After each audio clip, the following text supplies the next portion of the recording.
J'étais sur Paris, je prenais de l'héroïne blanche, pas de la marron là. Et je suis tombé sur, un produit qui n'était pas coupé. Ouais, donc je suis terminé par terre, quoi. On était une vingtaine à être à l'hôpital ce jour-là, quoi. Ouais. Je suis resté 4 jours branché à l'hôpital, pas mal. Ça m'a calmé un peu, quand même. Au même endroit, pareil, mais là c'était moi qui avais fait un petit peu trop de mélange. J'avais pris la méta, le Skénan, et j'ai refait un shoot d'héroïne derrière, et bing, ça l'a pas fait non plus. Dernière chose que je me rappelle, c'est d'avoir dit, la première, j'étais avec ma femme, de lui dire je sens rien, je comprends pas, je sens pas la cam, et boum, je suis tombé. La deuxième fois, j'ai senti venir. J'ai eu le temps d'arrêter quelqu'un dans la rue parce que j'étais tout seul. J'ai arrêté quelqu'un, j'avais mon chien qui était en bandoulière, j'ai dit appelez les pompiers, je suis en train de faire une overdose. Donc, mais c'est encore une fois où j'ai frôlé la mort de pas loin, quoi. J'étais sur Paris, je prenais de l'héroïne blanche, pas de la marron là. 663. Contrairement à Pierre, que l'on vient d'entendre et qui a eu de la chance, en France, en 2020, 663 personnes sont décédées par overdose. Il s'agit là d'un chiffre officiel, car dans la réalité, nous ne le connaissons pas et nous ne le connaîtrons jamais. La drogue tue silencieusement, et c'est l'OFDT, l'Observatoire français des drogues, qui le dit. Certains certificats de décès peuvent ne pas mentionner la présence de stupéfiants, volontairement ou involontairement, si l'utilisation n'est pas connue. Certains décès par surdose peuvent également être classés en cause inconnue ou mal connue. Lors de cette enquête, un travailleur social m'a confié avoir retrouvé le corps d'un homme mort dans un squat très fréquenté par les usagers de drogue. Plus tard, m'a-t-il dit, j'ai appelé l'hôpital pour connaître la cause du décès. On m'a répondu qu'on ne le savait pas, car il n'y avait pas eu d'autopsie, cela coûte cher et personne ne l'a demandé. La drogue tue silencieusement et parfois dans l'indifférence. Quand ce n'est pas une overdose, cela peut être un accident sous l'effet du produit, une maladie infectieuse transmise lors d'une piqûre hasardeuse ou encore un suicide. Être toxicomane, qu'on le veuille ou non, c'est côtoyer la mort régulièrement, surtout lorsqu'on est précaire, sans filet de protection et en dehors de tout radar. Pourtant, il existe plusieurs dispositifs pour réduire les risques liés à la consommation de drogue. La salle de shoot, ou salle de consommation à moindre risque, ou encore halte soins addiction en fait partie. Il en existe dans plusieurs pays, comme en Suisse, dès 1986, au Luxembourg ou encore au Canada. En France, on dispose de 2 salles de shoot, une à Paris et une à Strasbourg. Sur place, l'usager accède d'abord à un espace d'accueil. Là, si c'est la première fois qu'il vient, il doit répondre à un questionnaire. Est-il bien majeur? Consommateur régulier? Quels produits consomme-t-il? Chaque usager vient sur place avec son propre produit qu'il ne peut ni vendre, ni acheter, ni échanger. Il accède ensuite à l'espace de consommation qui pourra être séparé en 3 parties distinctes. Une partie pour l'injection, une partie pour l'inhalation, comme pour les drogues en poudre par exemple, ou encore parfois un fumoir pour le crack par exemple. Il pourra, s'il le demande, bénéficier de matériel, comme des seringues, des compresses, du gel hydroalcoolique. L'équipe qui gère la salle, elle, est composée de médiateurs, de travailleurs sociaux, d'agents de sécurité, mais aussi parfois de médecins, d'infirmières, d'infirmiers. Une fois la prise de drogue effectuée, la sortie n'est pas indiquée tout de suite, et l'usager pourra bénéficier d'un espace de repos le temps qu'il faudra. À Marseille, cela fait des années que l'on parle d'ouvrir une salle de consommation à moindre risque. En 2019, le projet a même failli aboutir avant de tomber à l'eau. C'était sous la mandature de Jean-Claude Gaudin à l'approche des élections municipales. La majorité actuelle, elle, a carrément inscrit dans ses promesses de campagne l'ouverture d'une salle de consommation à moindre risque. Mais depuis, silence radio. Où en est le projet? Marseille verra-t-elle un jour une salle de consommation ouvrir ses portes? Ou les pouvoirs publics vont-ils, une fois de plus, faire marche arrière? En attendant, les premiers concernés, les plus précaires, continuent de consommer dans la rue. de prendre des risques et de faire dans la débrouille. C'est le cas de Sophie Meurville, Sonia Kada et Lola Perrault. Toutes les trois sont consommatrices régulières de drogue, certaines dans leur passé. Elles ont accepté ce soir de témoigner et on les accueille chaleureusement sur scène.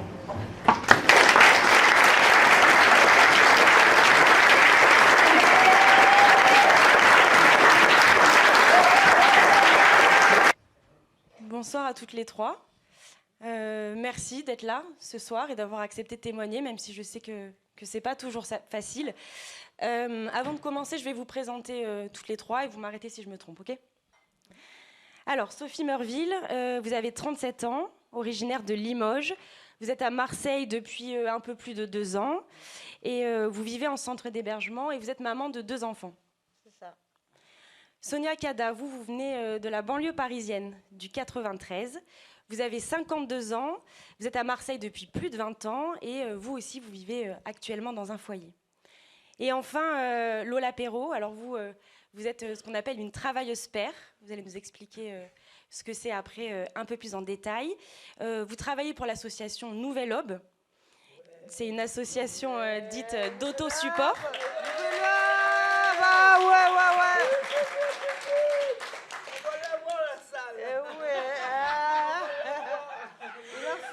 Il en faut. Alors, donc, une nation d'autosupport, peut-être qu'il y en a qui ne savent pas ce que c'est. Donc, peut-être que Lola Père, pour commencer, vous pouvez nous expliquer quel est le but de cette association. Il a allumé. Donc, Lola Perrault, pardon, excusez-moi. Donc, une association d'autosupport, c'est une association où les salariés sont des personnes concernées par l'objet de l'association. Donc, nous, c'est pas essentiellement l'usage de drogue, c'est aussi la vie en squat, le fait d'être précaire, le fait d'avoir des maladies chroniques, le fait d'avoir des pratiques à risque qui peuvent être aussi le travail du sexe, évidemment tous les modes de consommation différents de drogue. Voilà, on a un champ assez vaste d'intervention et beaucoup de projets. D'accord, donc une association, en tout cas en ce qui concerne la drogue, faite par les usagers, pour les usagers. Voilà, ou des ex-usagers, mais en tout cas des personnes qui ont connu dans leur expérience de vie, soit la vie en squat, soit la vie dehors, soit l'usage de drogue, voilà. Qui savent de quoi on parle. Voilà, qui n'ont pas forcément de diplôme. Moi, du coup, je suis infirmière maintenant, mais je le suis depuis 2017. Et j'ai commencé comme travailleuse pair non diplômée. Et donc, voilà, Vous avez eu ensuite votre diplôme. Voilà. Et on peut travailler à Nouvelle Aube sans être diplômé. C'est le diplôme du terrain. Voilà. Avant de rentrer dans le vif du sujet, j'aimerais vous demander à toutes les trois si vous acceptez de nous raconter la première fois que vous avez pris de la drogue. C'était quand ? Dans quel contexte ? Et comment ça a influencé votre vie après ? Peut-être que Sophie, si vous voulez commencer. Moi, perso, c'était dans le cocon familial. Voilà. J'ai commencé dans le cocon familial très très tôt. Et après, l'influence que ça a eue, je ne sais pas comment l'expliquer, mais... Vous me disiez que ça a beaucoup influencé sur vos fréquentations. Oui, voilà, oui, évidemment. Donc vous avez commencé à prendre de la drogue, vous me racontiez, quand on s'est rencontrés avec votre maman, et puis avec votre tante aussi. Oui, après toute la famille, c'est bien ce que je dis, cocon familial.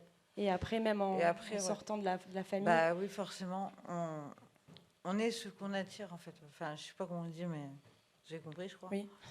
Mais on est ce qu'on attire. Vous, Sonia ? Oui. La première fois que vous avez pris de la drogue, c'était quand ? Dans quel contexte ? C'était une connaissance, une soirée. Ça a été très vite, quoi. Et, c'était, je crois, avec des collègues de boulot, c'est ça ? Ouais. Je travaillais sur le marché et il y a une soirée qui se passe. Voilà. Et bon, voilà, la première fois... C'était de l'héroïne, c'est ça ? Ouais, l'héroïne et la cocaïne. Voilà. Et ça va vite, quoi. Une prise, 2 prises, 3 prises, et, après on est mort. Donc voilà, quoi. Quand vous dites après on est mort, c'est-à-dire comment Non, ça... c'est-à-dire, voilà, moi je travaillais, et,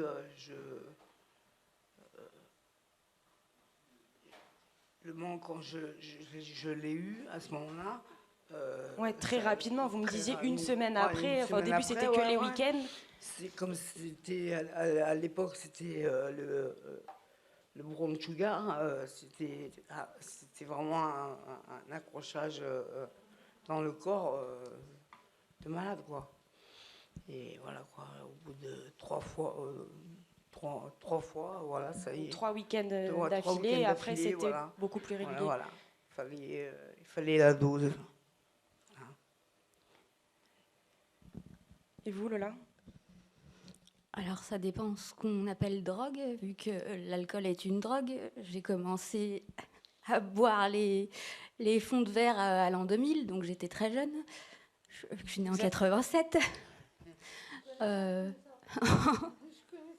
Ensuite, j'ai commencé à fumer des joints vers 14 ans. J'ai continué au cours du lycée. Ensuite, j'ai commencé à aller en free party, techno. Donc, j'ai commencé à consommer des drogues comme la MDMA, les ecstasy, le speed. Après, si on parle d'injection, j'ai fait ma première injection autour de mes 18 ans avec une copine à qui j'ai demandé de rester à côté de moi parce qu'elle s'injectait plus. Mais en fait, j'étais déjà dans une association de réduction des risques. J'étais déjà bénévole depuis mes 17 ans dans une association de réduction des risques festive à Lyon. Moi, je viens de Lyon, qui s'appelle Keep Smiling. Et ensuite, donc j'avais déjà commencé à prendre de l'héroïne parce que je le voulais, en fait. J'avais demandé, et pareil, quand j'ai commencé à prendre en trace, très très vite, ça m'a accroché très vite. Je suis aussi quelqu'un qui accroche très vite, mais je le savais, j'avais conscience que j'allais être dépendante et ça ne me dérangeait pas. Voilà. Et même question, du coup, comment ça a influencé votre vie après? Bah, il y a eu plein d'années géniales. On dit souvent la lune de miel, mais quand on a plein de veines et qu'on s'injecte très facilement, et ben, du coup, j'ai voyagé, j'ai fait beaucoup de teuf, j'ai fait plein de trucs. Voilà, j'ai rencontré plein de gens, fait plein d'expériences. Et puis après, au bout d'un moment, j'ai eu plus de mal à trouver mes veines, donc j'ai commencé à galérer. Et à avoir des conséquences, on va dire. Moi, je me suis prostituée pendant longtemps. Comme j'ai été très jeune dehors, j'ai dû m'assumer très jeune. Et ben, ça a eu des conséquences financières, on va dire. Je devais faire beaucoup d'argent pour ça. Surtout que j'entretenais souvent des personnes autour de moi. Et puis des conséquences sur mon réseau veineux, du coup, qui faisait que j'avais plus de veines pour m'injecter. Et ensuite, j'ai voulu faire autre chose de ma vie et j'ai quand même eu du mal pendant un moment à rebondir. Alors, vous le disiez, vous avez vécu dans la rue. Sophie, Sonia, vous aussi. Parking. Alors, en tout cas, sans toit à vous, au-dessus de votre tête. Quand on est consommatrice de drogue et qu'on vit dans la rue, comment on s'organise? Comment se déroulent les journées? C'est tout un plan. C'est tout un travail. Est-ce que vous pouvez nous le décrire, ce plan? C'est déjà aller chercher son matériel. Le matériel, donc, qui n'est pas forcément à disposition. Mais non, heureusement qu'il y a des carudes, le Tipeee, tout ça. Donc, des carudes, ce sont des centres qui accompagnent et qui aident les usagers de drogue. Ah, tout à fait. Et après, trouver un endroit. Trouver un endroit pour le faire. Alors, ça peut être quoi, ces endroits? Oui, je me suis déjà shooté dans un parking, là où c'est dégueulasse, dans des chiottes. Pourquoi les chiottes? Moi, j'ai chiottes.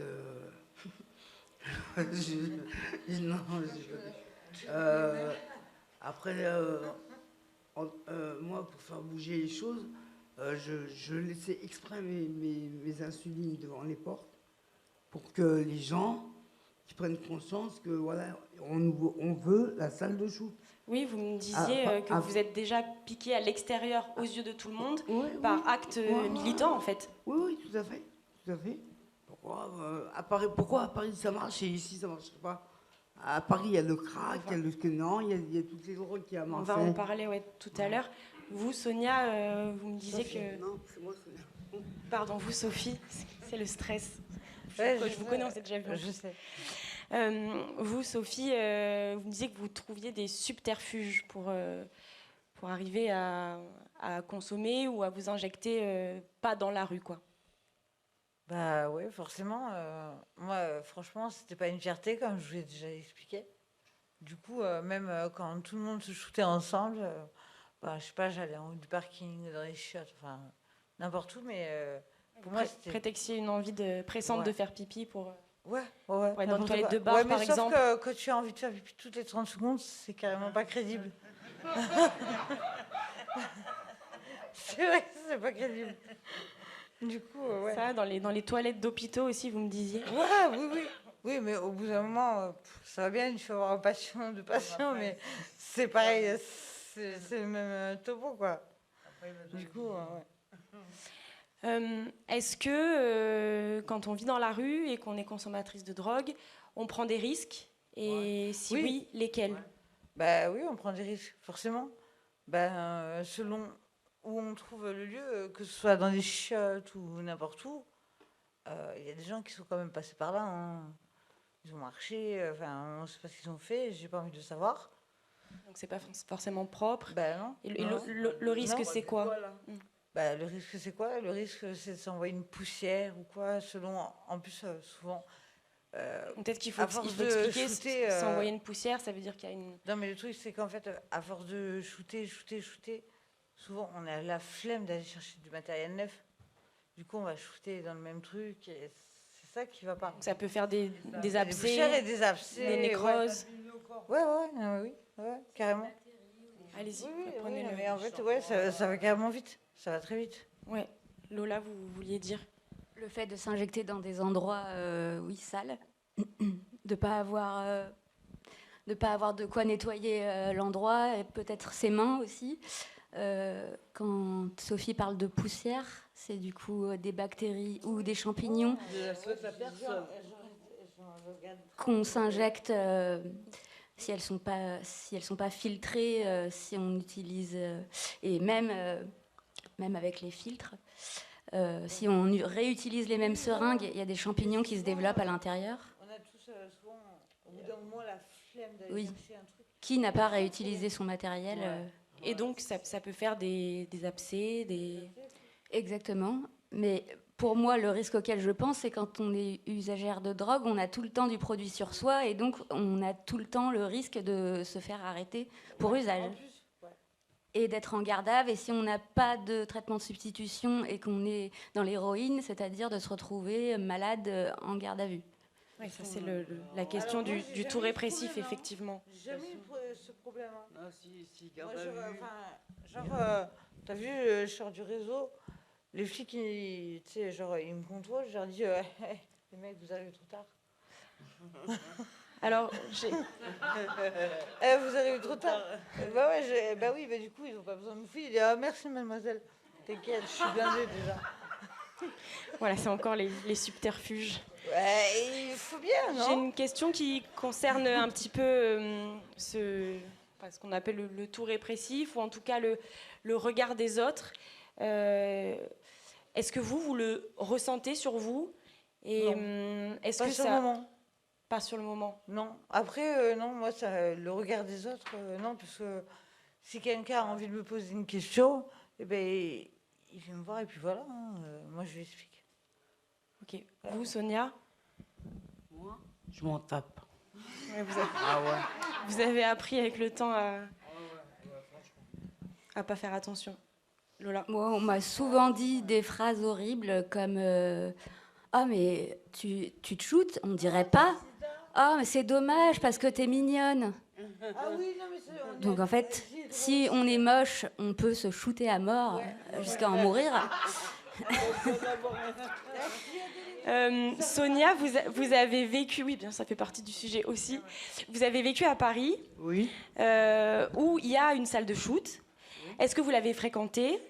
Je suis passé. Vous êtes déjà passé. Je suis rentré dedans. Et qu'est-ce que ça change? Bah, je trouve que Marseille, je sais pas pourquoi, ils refusent qu'on nous ouvre une salle de shoot. Qu'est-ce que ça changerait pour vous aujourd'hui qu'il y ait une salle de shoot à Marseille? Bah, déjà, il y aura moins de seringues par terre. Genre.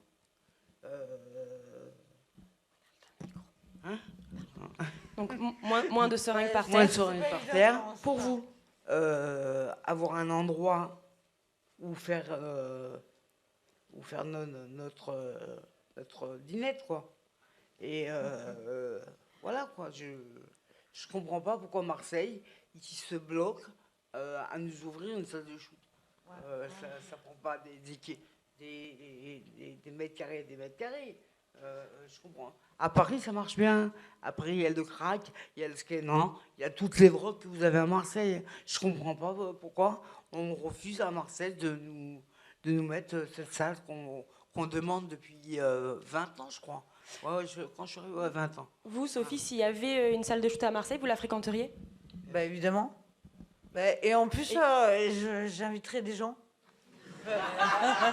Et qu'est-ce que ça changerait par rapport à la situation actuelle? Qu'est-ce que ça changerait pour alors, vous? ceux qui sont de mauvaise foi, ils sont... Voilà, et il n'y a rien à faire. Mais après, il y a des gens, ils demandent que ça, en vrai. Pour vous, personnellement, qu'est-ce que ça changerait? Bah, déjà, il y a les soins, la discrétion, bah, je sais pas... les choses complètement logiques qu'un être humain doit penser, l'hygiène. L'hygiène, rien que l'hygiène. C'est important, l'hygiène. Parce que ben, c'est par là que tout passe. Après, bah, voilà, des professionnels. Oui, Lola, vous disiez la La dignité. Voilà, la dignité, cherchez le mot en plus. Ouais, la dignité, en fait, je veux dire, il y a plein de trucs. Ouais. Et il le faut, c'est obligé, ça. Je vois pas pourquoi c'est partout dans le monde et pas ici. En plus, dans le premier. C'est là où c'est plus... J'ai une dernière question. Non. J'ai une dernière question. Du coup, aujourd'hui, à Marseille, sur quoi vous pouvez compter? Les assos. Les assos. Nouvelle Hub. Nouvelle Hub. C'est le directeur de Nouvelle Hub qui va l'ouvrir. Sur la question d'avant, que vous disiez qu'il y a des seringues, qu'on voit des seringues dans l'espace public, il y a même des grosses scènes de consommation dans l'espace public, qui se sont faites d'elles-mêmes, où les gens ont l'habitude de consommer en groupe, où il y a des tas et des tas de seringues, et où du coup, comme c'est pas nettoyé forcément, les gens ont pris des enrouleurs de fils en bois, donc il y a des traces de sang dessus, les gens reconsomment, c'est des vecteurs de contamination pour l'hépatite C par exemple, et voilà, s'injecter dans les toilettes, s'injecter dans des parkings, on va pas dire que pour la dignité, c'est... Moi je suis maman, et franchement, il y a des choses intolérables. Merci à toutes les trois d'être venues sur scène, d'avoir témoigné, même si c'est pas toujours facile. Merci pour votre courage.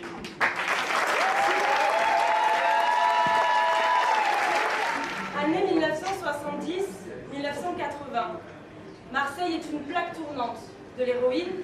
C'est l'époque de la French Connection, du nom de ces réseaux qui importent la drogue aux États-Unis, en passant par Marseille, voire la fabrique ici. Une dizaine d'années plus tard, l'héroïne est toujours très présente dans la ville et un virus apparaît. Ceux qui l'ont vécu ont les années SIDA gravées dans leur mémoire. L'épidémie touche principalement les homosexuels, les hémophiles, mais aussi les usagers de drogue, stigmatisés, invisibilisés. Dans les Bouches-du-Rhône, à cette époque-ci, on a une spécificité. C'est l'endroit en France où le VIH est le plus souvent attribué à l'usage de drogue. Ici, un cas de séropositif sur 2 est usagé de drogue. Marseille, avec 1600 cas de VIH pour 1 million d'habitants, contre 600 en France, est qualifié de ville sinistrée.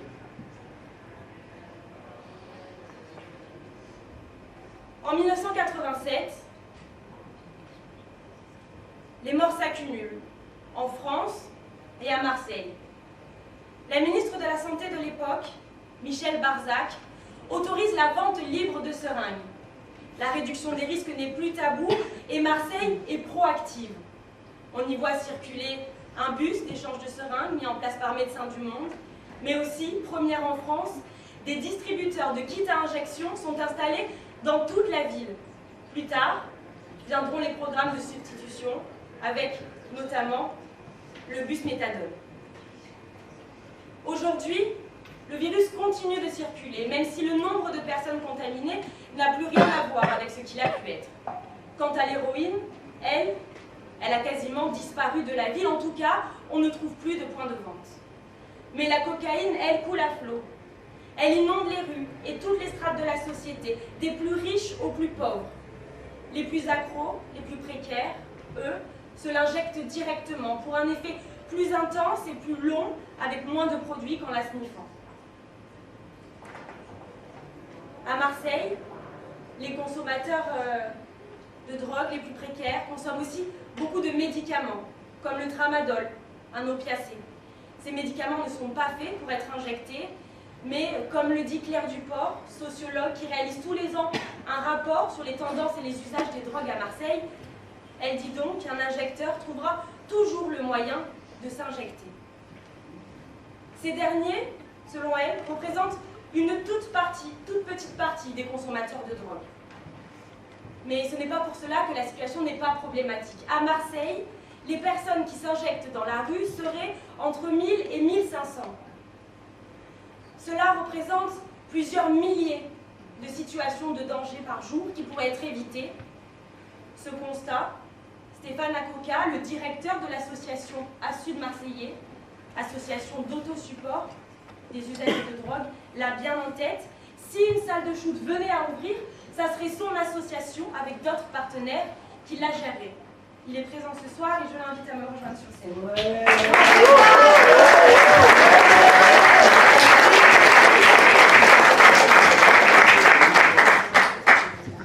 Bonsoir. Donc Stéphane Acoca, bonsoir. Merci d'être là. Vous êtes donc travailleur social, directeur d'Assud Marseillais. Avant de commencer, est-ce que vous pouvez nous dire l'objet de votre association ? Donc, Assud Marseillais, c'est une association qui a été créée en 1995. C'est un autosupport comme Nouvel Aube, un autosupport d'usagers de drogue créé par des usagers de drogue dont la majorité sont aujourd'hui décédés, puisque ces années-là ont été très dures pour les usagers de drogue.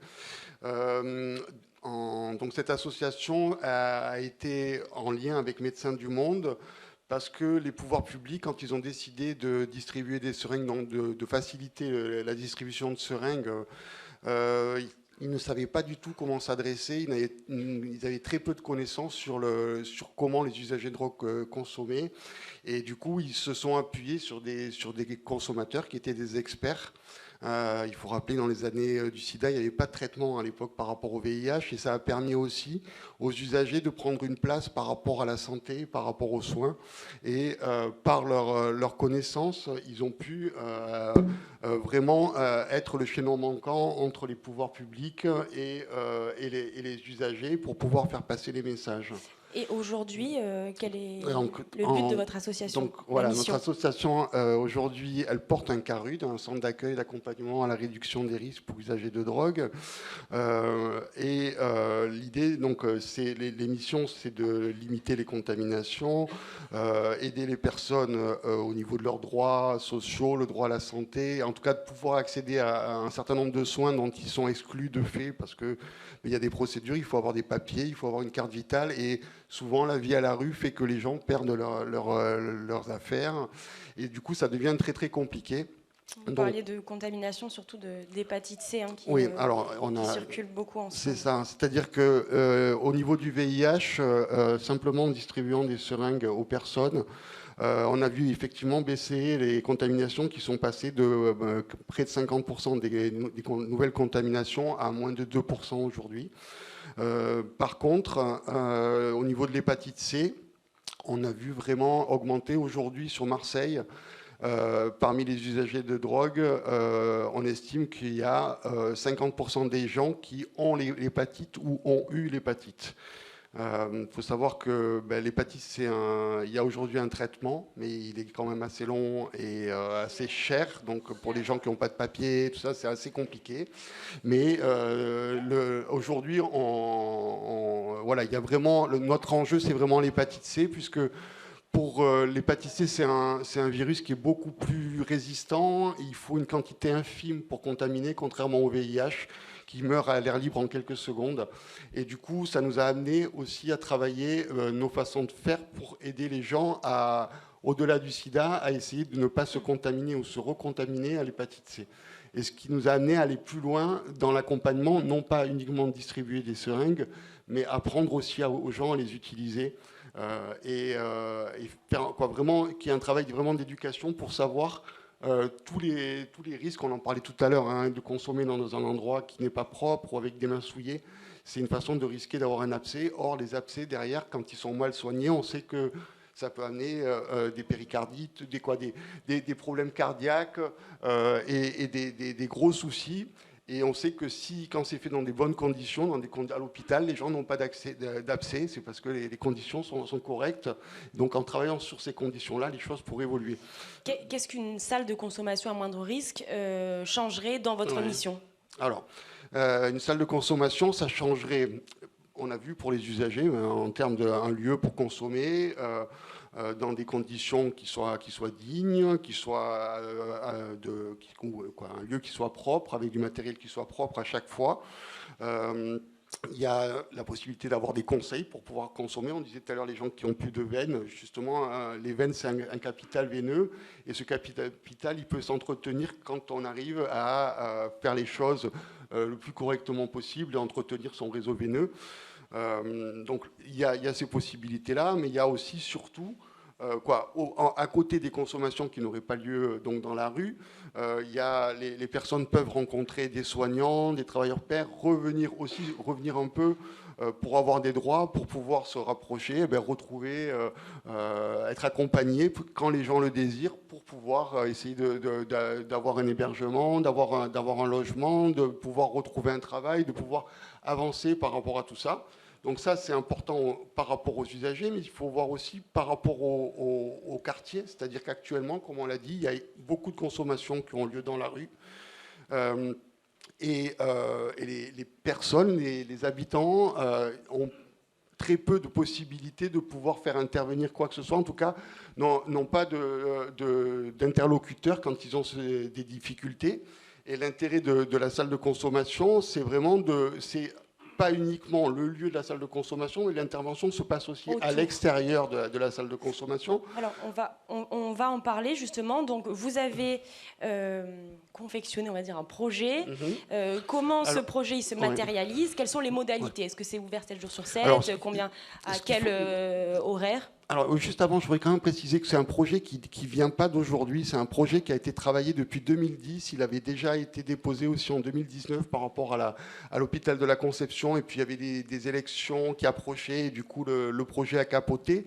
On a réadapté ce projet-là pour pouvoir aller sur d'autres lieux. Du coup, réadapter, ça donne quoi ? Alors, au niveau du projet en lui-même, après la réadaptation, c'est en fonction du lieu dans lequel on souhaite arriver à l'implanter. Déjà, sur les modalités, comment est-ce que c'est ouvert tous les jours ? Combien d'heures par jour ? Ok. C'est un projet, une salle de consommation, ça travaille tous les jours, puisque les usagers de drogue consomment des drogues tous les jours. Donc c'est un projet qui est prévu pour travailler tous les jours de l'année, dans lequel il y a 14 salariés. Donc c'est un gros budget, c'est un budget d'1 million d'euros par an pour arriver à faire fonctionner tout ça. C'est ouvert donc 8 heures par jour, 7 heures aux usagers. Après, fonction du lieu, puisque le lieu n'est pas encore totalement déterminé. On verra en fonction des moments de la journée, des horaires qu'il faudra adapter par rapport à tout ça. Qu'est-ce que eh ben oui, non, c'est pas mal. Vous disiez aussi qu'il y a un travail qui est fait autour de la salle, oui, c'est ça? Et c'est ce qui est important aussi, c'est que ce projet, il n'a pas été bâti uniquement par Assud marseillais. Ont participé à ce projet l'ensemble des Carudes marseillais et l'association Nouvelle Aube aussi, dans laquelle l'idée c'est qu'on puisse mettre en synergie chacune des spécificités de ces associations pour arriver à avoir un projet qui soit à la fois très efficace à l'intérieur de la salle de consommation, mais aussi à l'extérieur, pour essayer de faire en sorte que quand il y a des gens qui consomment à proximité, de pouvoir aller leur conseiller d'aller aller consommer dans la salle, ça sera quand même beaucoup mieux, et la majorité des gens accepteront et voudront aller dans ce cadre-là, quoi. Oui, si vous avez fini sur les modalités. Oui, je pense. Oui, je pense qu'on a fait le tour aussi. J'ai une dernière question. Donc, on parlait de la limitation des risques, mais aussi d'une question de dignité. C'est important pour vous, ça? C'est sûr. Alors, il y a vraiment cette idée-là de notre position. On fait de la santé publique. Là, c'est vraiment une logique de santé publique et axée sur les droits de l'homme et vraiment dans une logique de dignité des personnes. Et on sait que quand les gens sont dans des mauvaises conditions, quand ils consomment dans des conditions dégradantes pour eux, ça dégrade aussi l'image qu'ils ont d'eux-mêmes. Et plus on a une image de soi qui est dégradée, plus on va être enclin à accepter de prendre des risques pour pouvoir consommer. Et donc, c'est vraiment une logique qui est contre-intuitive par rapport à ce qu'on pourrait penser. On pourrait dire il suffirait qu'ils s'arrêtent de prendre des drogues. Et en fait, l'idée, elle n'est pas là. C'est-à-dire que les drogues, elles sont déjà sur notre territoire et que les drogues, ça fonctionne. C'est quand des gens ont des vies qui sont difficiles, c'est des produits qui aident aussi les gens à passer le cap. Des fois, quand les gens de l'extérieur qui ne connaissent pas ont tendance à dire c'est le problème, et pour nous c'est à la fois le problème et la solution. Et donc l'idée c'est pas de retirer les drogues. Si on enlève les drogues, on sait que ça va se décaler sur d'autres objets. L'addiction, c'est pas uniquement les produits, c'est aussi des pratiques. Et on sait que quand les personnes sont centrées sur une seule source de plaisir, eh bien, ça se réduit de plus en plus, et au bout d'un moment, on arrive dans des situations qui sont très difficiles. D'où l'intérêt de rencontrer les gens le plus tôt possible dans leur trajectoire de consommation pour pouvoir les aider et les amener à gérer le mieux possible ces consommations et faire en sorte que dans leur trajectoire de vie, ça puisse être un plus ou quelque chose qui ne soit pas trop quelque chose qui les tire vers les bas, plutôt quelque chose qui fait vraiment changer la trajectoire ou en tout cas amène à une vie qui est beaucoup plus difficile. Et c'est à ça que pourrait servir une salle de consommation. J'ai une dernière question. Est-ce que, selon vos informations, on a une date et un lieu? Ouais. Alors là, on sent vraiment, c'est vrai que ce projet, il a été mis effectivement par le Printemps marseillais dans le programme de campagne. On sent, parce que nous aussi, on commence à remuer aussi en disant il faut absolument qu'on accélère là-dessus, et on sent que la mairie est en train vraiment de se donner les moyens d'arriver à trouver des solutions là-dessus. Néanmoins, sur l'ensemble des acteurs, on voit qu'il y en a qui ne connaissent pas forcément le sujet, d'autres qui ne veulent pas trop le connaître. Voilà, l'idée, c'est vraiment d'arriver à faire comprendre aux politiques que c'est pas parce qu'ils vont mettre en place une salle de consommation qu'ils ne seront pas réélus. A priori, dans tous les endroits sur Paris et sur Strasbourg où il y a eu ce type de salles qui ont été mis en place. Les élus qui l'ont mis en place ont été plébiscités la fois d'après parce que c'est une solution pragmatique qui fonctionne et qui est une réponse autre que juste de dire on va mettre les gens en prison ou à l'hôpital alors qu'on sait que les consommations ne cessent d'augmenter sur notre territoire.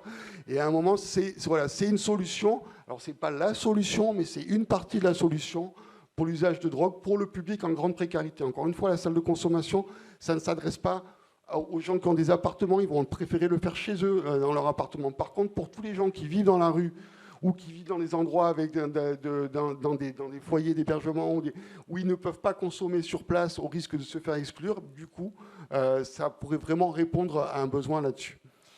Ouais, hein, donc pour les plus précaires, donc un projet qui est ficelé, mais qui bloque, si je vous écoute, à un niveau plus haut, à un niveau politique. Il y a des politiques qui, pour l'instant, refusent encore de nous rencontrer. Voilà, donc pour dire les choses, mais on garde espoir et on pense que ça va se faire.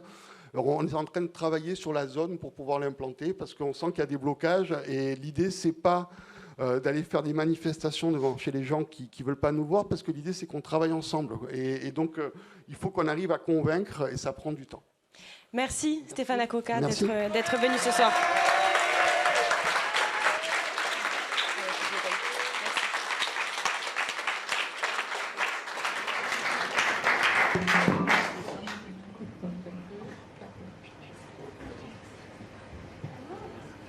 En décembre 2022, des rencontres internationales de la réduction des risques ont eu lieu ici, à Marseille, au sein même de l'Hôtel de Ville. Sur le programme, on pouvait lire « Marseille s'engage, Marseille agit ». Le but de ces rencontres était clair. Lutter contre le tout répressif, contre les inégalités d'accès à la santé et faire preuve de courage politique. En 2020, Michèle Rubirola a été élue maire de Marseille avant de laisser son siège pour celui d'adjointe à la santé. Lors de ces rencontres, elle s'est exprimée sur le sujet de la salle de shoot et elle a dit « Une salle de consommation ouvrira ses portes en 2023 à Marseille ». Elle devait être présente ce soir, mais le drame de la rue de Tivoli a bousculé son agenda et ses prérogatives, et on le comprend. J'avais, en préparant cette enquête, pris le temps de la rencontrer pour lui poser des questions. Elle a accepté de répondre face caméra, et on va regarder tout de suite ses réponses.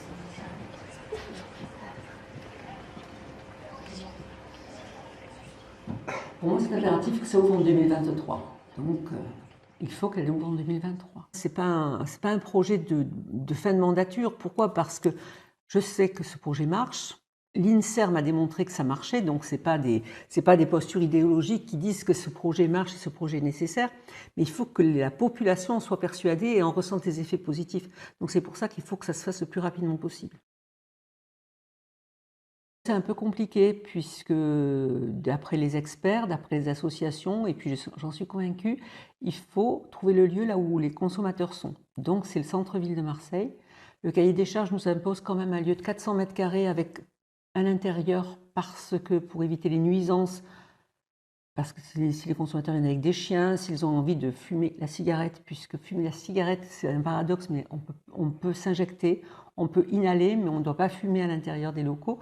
Donc pour éviter toute nuisance sur l'espace public, on préférerait qu'il y ait un jardin intérieur, une cour intérieure. C'est un petit peu compliqué à trouver au centre-ville de Marseille. Je pense que quand on a trouvé le lieu idéal, après, on fait le forcing pour avoir toutes les autorisations nécessaires. Voilà. On a l'autorisation des mairies centrales et ensuite, quand on a le lieu idéal, il faudra aller voir la mairie de secteur pour que ce lieu aussi soit idéal pour la mairie de secteur. Voilà, c'était donc Michèle Rubirola, adjointe à la santé de Marseille. Peut-être que je dois vous dire que quand elle parle du centre-ville, elle parle plus précisément du 1er arrondissement. Elle a d'ailleurs visité 2 lieux dans le 1er arrondissement, sur lesquels ils envisagent de mettre des containers aménagés, comme c'est le cas à Genève, on va le voir tout de suite à l'écran. Selon nos informations, la mairie centrale a échangé avec la mairie de secteur à ce sujet. Il faut savoir que l'accord de la mairie de secteur est indispensable pour ouvrir une salle de consommation à moindre risque. Alors on ne connaît pas la teneur exacte de ces échanges, mais je suis allée poser la question directement à Sophie Camard, qui est la maire du 1er arrondissement. Elle ne s'y attendait pas forcément, c'était le mois dernier lors d'une réunion publique, et on écoute sa réponse. Je travaille sur la salle de consommation à moindre risque. Ouais. Et on m'a dit qu'il y avait un lieu, voire 2, mais surtout un qui était positionné dans le 1er arrondissement. Non. Il n'y a aucun lieu pour l'instant qui... Lequel? 400 mètres carrés, un terrain sur lequel pour l'instant il n'y avait aucun aménagement, qui avait plutôt vocation sur lequel on pourrait poser des containers pour faire des structures. Non. Alors en plus, cette histoire de containers, je trouve ça complètement indigne d'un projet comme ça. Moi, les projets que je connais, c'est adossé à l'hôpital et... Vous parlez du projet de l'ancienne municipalité qui était porté par M. Padovani, qui était adossé à la Moi, ça, j'ai vu un PHM. projet d'une centaine de pages, qui était bien foutu d'ailleurs, avec la PHM, un foncier identifié vers la conception. Là. Résultat des courses, en fait, ça refait le tour de la Terre, cette affaire. Vous n'avez pas eu de discussion avec la mairie centrale sur je un sais qu'ils lieu cherchent, mais en particulier. si c'est pour me dire on met des toxicomanes dans des containers, c'est de la folie, quoi. Pour vous, il n'y a pas de lieu qui pourrait accueillir ce genre de structure dans le premier arrondissement. Et moi, je pense que, en fait, en plus, c'est pas sérieux, quoi. Il y a des endroits où on fait ça. Je crois que c'est à Genève qu'il y a une structure comme ça avec des containers aménagés de manière... Alors, si le débat, c'est de comparer Marseille et Genève, Marseille n'est pas Genève. Donc on va se calmer, quoi. Est-ce qu'il n'y a pas un peu aussi un manque de courage politique de votre part? C'est souvent le problème sur ce projet-là, de salle de consommation à moindre risque. On dit oui c'est bien, mais en fait pas chez moi, quoi. Personne veut l'accueillir et ça fait des années, en tout cas à Marseille, que le projet est repoussé. Non, ils n'ont qu'à présenter un projet crédible. Voilà. Et puis, je sais pas, la ville est grande. Hein. En tout cas, pas dans le premier arrondissement. En tout cas, moi, je vois pas où est-ce qu'on peut les mettre dans le premier arrondissement. Si vous avez un foncier, faites-moi signe. Voilà. Waouh. C'était Sophie Calma, la maire du premier arrondissement. Incroyable. Je suis aussi allée voir les CIQ. Alors les CIQ à Marseille, ce sont les comités d'intérêt de quartier. Ce sont des associations qui représentent une partie des riverains. Ces associations ont beaucoup de poids puisqu'elles dialoguent régulièrement avec les élus locaux. On écoute Michel Coulange, qui est le président de la fédération des CIQ du premier arrondissement. Je pense que les habitants ont cette crainte, c'est que si y a une salle de shoot qui s'installe dans le quartier, ça incite justement des personnes droguées à venir plus, ça peut les concentrer dans le quartier. J'ai 9 CIQ avec moi. Je pense que j'ai les propos les plus modérés possibles, parce qu'il y en a d'autres qui risqueraient d'être plus violents par rapport à ces choses-là. Finalement, est-ce qu'on ne dit pas dans ce projet-là toujours, oui, le projet en lui-même, théoriquement, il est bien, mais en fait, pas chez nous, quoi, à côté. Ah oui, ça c'est quelque chose qu'on entend très souvent, c'est absolument certain. C'est ça parce que vous dites aussi là. Moi, l'argument que j'apporte par rapport au premier arrondissement, comme je le ferai aussi pour le troisième, mais je ne suis pas concerné par le troisième, c'est la densité.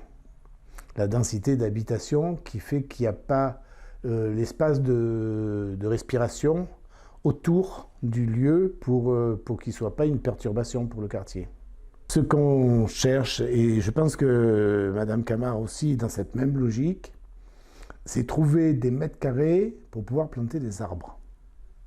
Et le problème, c'est que si on trouve un espace de 400 mètres carrés, la priorité des priorités, c'est de mettre un espace vert.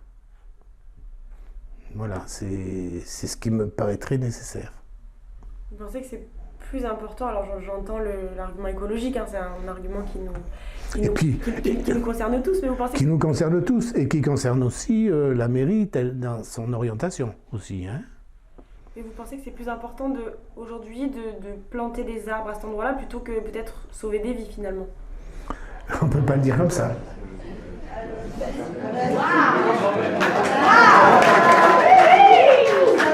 Voilà, donc c'était Michel Coulange, qui est président de la fédération des CIQ du premier arrondissement. Et après l'avoir rencontré, je suis allée poser la question directement aux riverains, vers les réformés, vers la gare Saint-Charles. Je leur ai demandé s'ils étaient favorables ou non à l'ouverture d'une salle de consommation à moindre risque dans leur quartier. On écoute leur réponse. Je pense que c'est bien en fait. De toute façon, c'est un quartier où les gens consomment.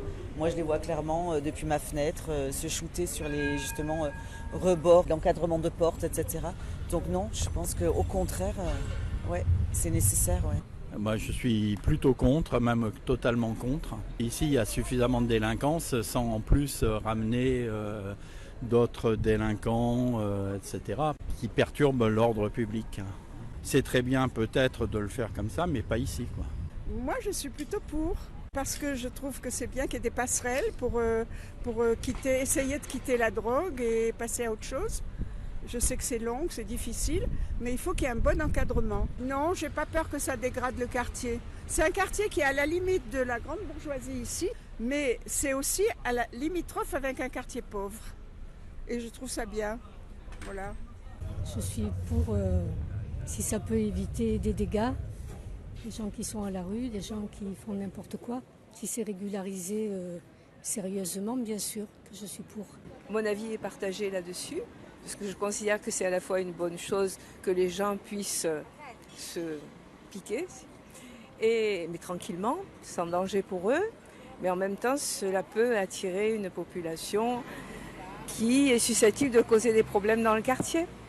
C'est ce qui se passe à Paris, apparemment, d'après ce que j'ai compris. Je trouve ridicule de laisser des gens dehors. Je suis pour, à 100%. Je suis tout à fait contre ce genre de regroupement, d'associations, de rencontres. Les rencontres, oui, mais pour éduquer les jeunes à ne pas utiliser ce genre de drogue ou d'addiction ou de ce qu'on appelle. Moi, j'ai écouté à mon âge, je n'ai pas pratiqué et j'espère même. J'espère arriver jusqu'au bout. Mais moi, je suis contre tout ça. Non, il y a tant d'autres activités à faire que de consommer. Il y a plein d'autres activités. Voilà, vous avez entendu des réponses diverses et variées, et souvent peu informées. Le mois dernier, la fédération Addiction, qui comprend 10 associations, dont ASUD, a écrit un courrier à Jérôme Salomon, le directeur général du ministère de la Santé. Dans ce courrier, les associations demandent, entre autres, que les mairies concernées par des projets de salles de consommation à moindre risque n'aient pas de droit de veto. Cette modification, dit-on dans la lettre, permettra à l'État de retrouver la responsabilité qui doit être la sienne dans la création de dispositifs de santé. Pour l'heure, cette lettre est restée sans réponse. Allemagne, Australie, Canada, Danemark, Espagne, Luxembourg, Norvège, Pays-Bas, Suisse, en tout, 9 pays disposent de salles de consommation. Cela représente à peu près une petite centaine de salles. C'est peu à l'échelle planétaire, surtout que le dispositif a eu le temps de faire ses preuves depuis 1986 et l'ouverture de la première salle en Suisse. En France, je le disais, nous avons donc 2 salles, une à Paris et une à Strasbourg. Les 2 salles ont le statut d'expérimentation. Et qui dit expérimentation, dit bilan. En 2021, l'INSERM, l'Institut national de la santé et de la recherche médicale, a publié un rapport sur les salles de shoot à Paris et à Strasbourg. Ce rapport est divisé en 3 volets. Le premier vise à comparer le quotidien, les pratiques des usagers de drogue qui fréquentent les salles de consommation avec celui de ceux qui vivent dans des villes où il n'y en a pas, comme à Bordeaux et à Marseille. Le deuxième volet est économique et enfin, le troisième est une recherche sociologique qui cherche à étudier l'impact de la salle de consommation sur la tranquillité publique. Perrine Roux est chercheuse à l'INSERM, elle fait partie des équipes qui ont mené ces études. Elle est présente ce soir et je l'invite à me rejoindre.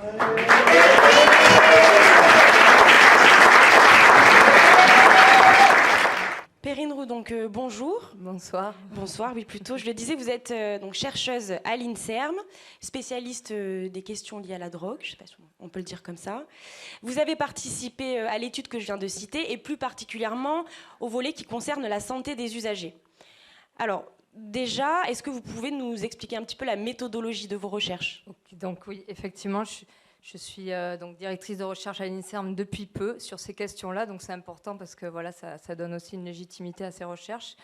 Et donc j'ai coordonné les 2 volets donc sur l'épidémiologie, l'impact sur la santé des personnes et le volet économique.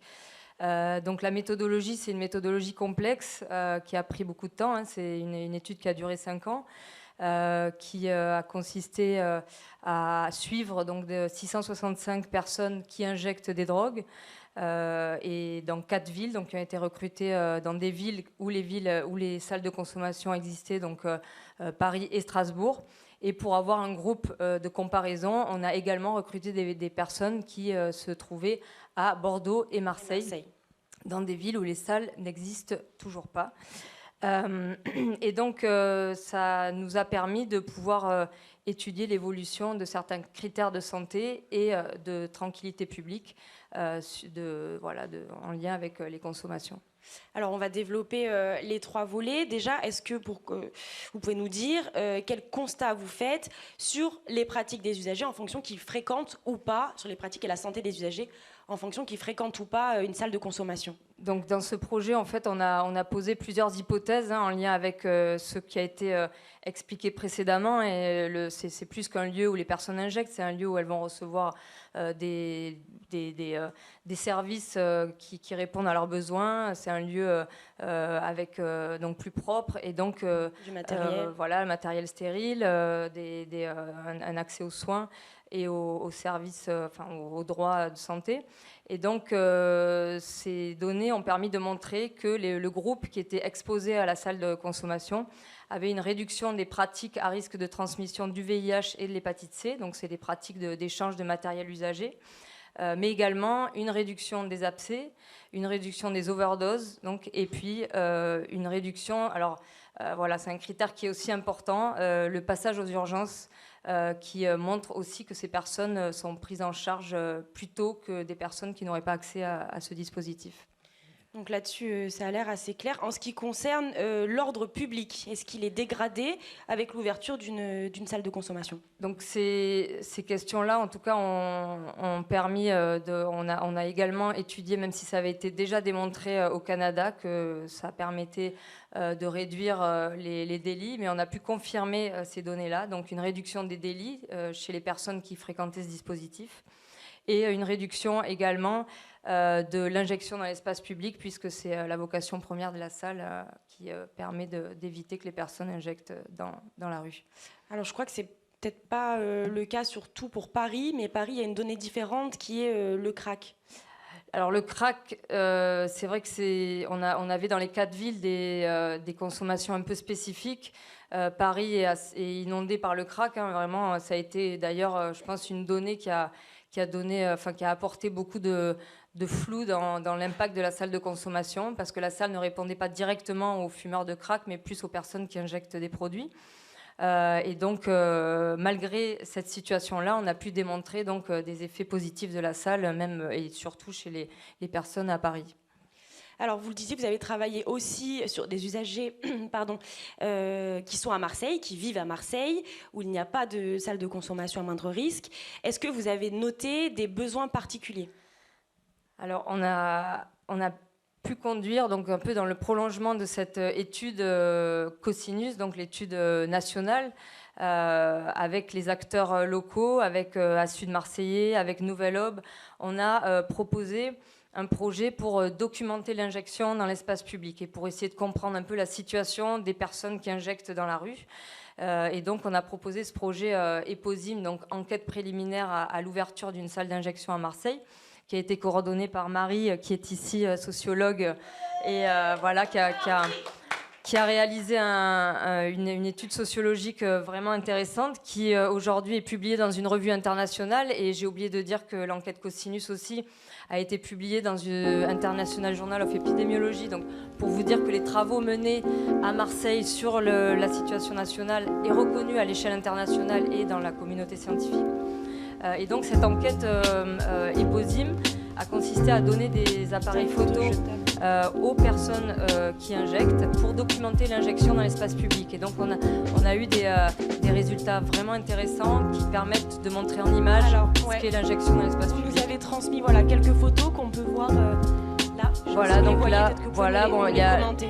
donc le parking qui est revenu chez beaucoup d'usagers de l'enquête qui ont pris en photo évidemment les parkings puisque c'est le lieu principal où les personnes injectent. Les toilettes publiques qui sont fermées mais qui sont également un endroit où les personnes injectent. Alors au-dessus parce que c'est fermé, donc elles ont pu exprimer aussi le besoin de toilettes publiques mais aussi de salles de conso.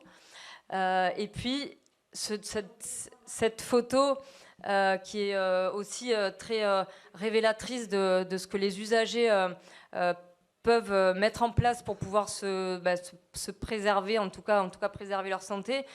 C'est un sac de matos, donc de matériel stérile, en nombre, puisque c'est en général pour dépanner les autres usagers. Et donc ça montre un peu aussi la contradiction entre des politiques publiques qui donnent accès à du matériel stérile, mais à côté de ça, des lieux qui n'existent pas pour que les personnes puissent injecter dignement. Donc voilà, c'était un peu les résultats de cette enquête qui sont vraiment importants pour les usagers et pour nous. Alors votre étude comporte aussi un volet économique. Est-ce que c'est rentable pour la société d'ouvrir une salle de consommation à moindre risque? Alors on n'est pas sur un bien rentable, mais en tout cas on est sur un bien qui est dit coût efficace aux yeux de la Haute Autorité de Santé. Les salles de consommation, comme tout autre traitement qui a été évalué par des économistes, ont démontré qu'au regard des coûts évités grâce aux bénéfices sur la santé des personnes, les coûts nécessaires à la mise en place d'un dispositif sont tout à fait acceptables pour la société. Perrine Roux, merci beaucoup merci pour à vous. le bilan de cette expertise.